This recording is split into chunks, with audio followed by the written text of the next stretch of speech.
চিন্তা করেন তো, কথার সাথে বলতো জামাত শিবির, কথার সাথে বলতো জামাত বিএনপি, একসাথেই তো আমরা। আমার হাতে তো এখনো রক্তের দাগ নিয়ে লেগে আছে।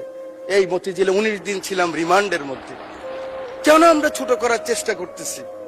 আর কত যুদ্ধ, আর কত তর্ক, আর কত বিতর্ক, আর কত ছোট করা। এই সংসদটাকে আসুন না সকলে মিলে, সকলের সংসদ, আকাঙ্ক্ষার সংসদ, বাংলাদেশের 16 কোটি 17 কোটি মানুষ যে সংসদ চায়।